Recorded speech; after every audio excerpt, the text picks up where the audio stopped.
اعوذ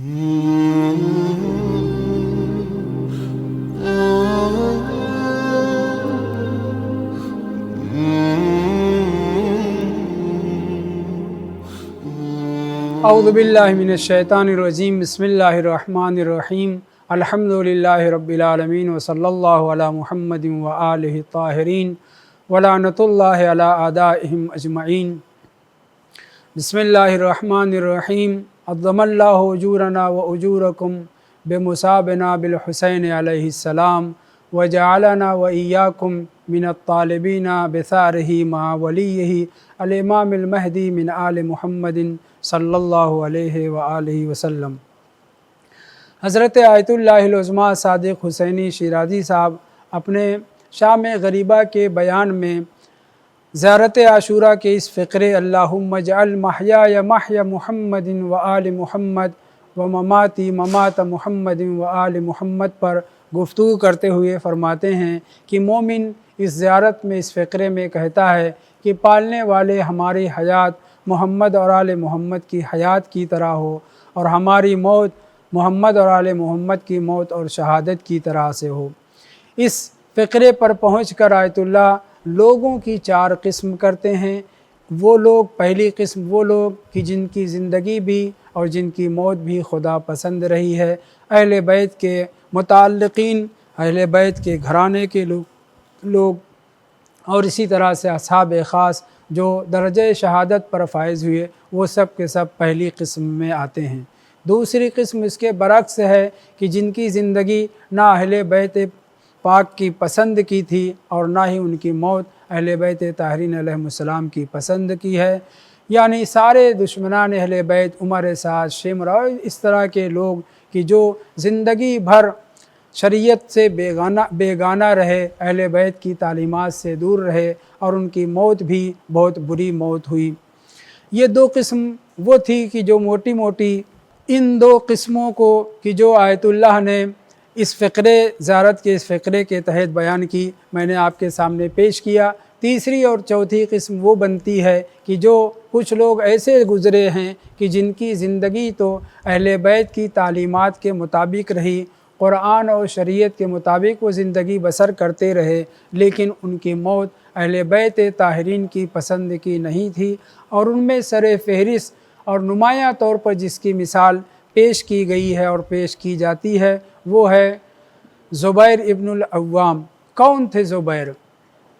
حضرت صفیہ بنت عبد المطلب رسول خدا صلی اللہ علیہ وآلہ وسلم کی سگی پھوپھی کے لال تھے، ان کے بیٹے تھے، اہل بیت کے ساتھ دینے والے تھے، پیغمبر اسلام کی بڑی مدد کی ہے، بہت سی جنگوں میں پیغمبر اسلام کا ساتھ دینے والے سوائے بنی ہاشم کے اور کوئی نہیں تھا۔ ان میں سر فہرست حضرت امیر المومنین علی ابن ابی طالب علیہ السلام اور ہاشمیوں میں بہت سے لوگ، من جملہ اس کے جناب صفیہ کے فرزند یہی زبیر ابن العوام تھے۔ یہ زبیر ابن العوام کون؟ جناب صفیہ کے فرزند کون ہے؟ یہ وہ شخص ہیں کہ جن کے لیے جناب رسول خدا صلی اللہ علیہ وآلہ وسلم نے ایک دن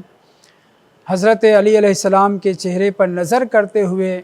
رسول خدا نے دیکھنے کے بعد فرمایا، اے زبیر،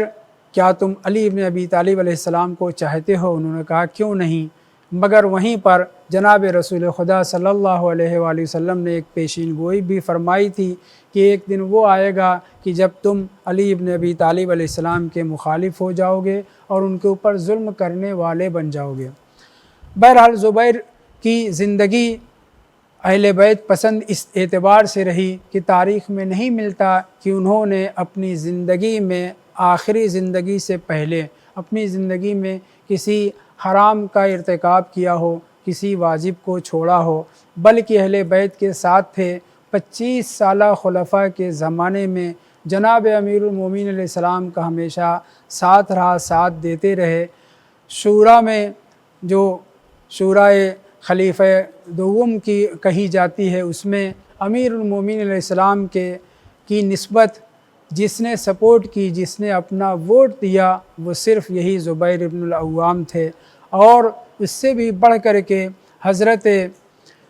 فاطمہ زہرا صلواتُللہ علیہا کا جب حق چھین لیا گیا اور اس سے پہلے جب آپ کے در کے اوپر آگ اور لکڑیاں لے کر کے دشمن آئے تو دفاع کرنے والوں میں زبیر ابن العوام بھی تھے۔ بہرحال پیغمبر اسلام کی جنگوں میں نے بیان کیا کہ کتنی دفعہ ایسا ہوا کہ جس تلوار نے جناب رسول خدا کے چہرے سے ہم و غم کو دور کیا یا وہ امیر المومنین تھے یا زبیر ابن العوام تھے۔ اتنی تابناک زندگی بسر کرنے کے باوجود جب امیر المومنین حضرت علی ابن ابی طالب علیہ السلام مسند ظاہری خلافت پر بیٹھے ہیں تو اس وقت یہ اور اس کا ساتھی طلحہ یہ دونوں چاہ رہے تھے کہ امیر المومنین ہمیں کسی علاقے کی گورنری دے دیں۔ ان میں سے ایک چاہتا تھا کہ بصرہ کا گورنر ہو جائے، دوسرا چاہتا تھا کہ کوفہ کا گورنر ہو جائے۔ پہنچے امیر المومنین علیہ السلام کی خدمت میں، رات کی تاریکی تھی، چراغ جل رہا تھا، مولا نے اس چراغ کو بجھا دیا، دوسرا چراغ منگوایا، اور جب ان دونوں نے طلحہ اور زبیر نے اس غلام سے پوچھا کہ یہ کیا ماجرا ایک چراغ کو بجھا کر کے دوسرا چراغ روشن کیا جا رہا ہے، تو اس غلام نے کہا کہ اب تک امیر المومنین علیہ السلام بیت المال کا حساب کر رہے تھے، لہٰذا وہ چراغ جو جل رہا تھا بیت المال کے تیل سے جل رہا تھا۔ اب چونکہ تم لوگ آئے ہو، شخصی گفتگو کرنا چاہتے ہو، اس لیے امیر المومنین نے اپنے گھر کے چراغ کو روشن کیا ہے اور اب تم سے گفتگو کرنا چاہ رہے ہیں۔ وہ دونوں سمجھ گئے کہ جو شخص اس قدر احتیاط برتتا ہے کہ حساب و کتاب کے وقت بیت المال کے تیل سے چراغ جلتا ہے اور شخصی گفتگو کے لیے اپنے گھر کا چراغ جلاتا ہے، روشن کرتا ہے، وہ ہمیں بھلا بصرہ اور کوفہ کی گورنری کیوں کر عطا کر سکتا ہے۔ یقیناً حضرت امیر المومنین علیہ السلام کی شان میں یہ جو جورج جورداق نے یہ بات کہی ہے، قتل علی لشدت عدلہ فی محراب عبادتہ، یہ فقرہ بالکل صحیح ہے کہ امام امیر المومنین علیہ السلام کو ان کی شدت عدالت کی بنیاد پر شہید کیا گیا۔ امام علی علیہ السلام شہید عدل و انصاف ہیں۔ طلحہ و زبیر سمجھ گئے کہ ہمیں کوئی گورنری ملنے والی نہیں ہے، لہذا جو مقصد لے کر کے آئے تھے اس کو بیان نہیں کیا اور امیر المومنین سے کہہ رہے ہیں کہ ہم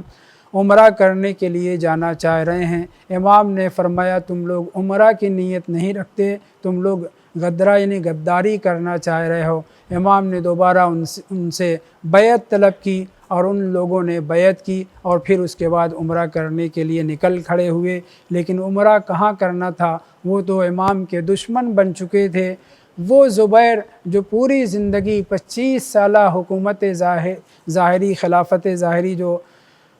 غیروں کی خلافت تھی، اس میں بھی امیر المومنین کا ساتھ نہیں چھوڑا، اس سے پہلے رسول اسلام کا ساتھ دیا، مگر آخر وقت میں تباہی کی ڈگر پر چلے گئے اور حجت خدا امام معصوم امیر المومنین علیہ السلام سے ٹکرانے کے لیے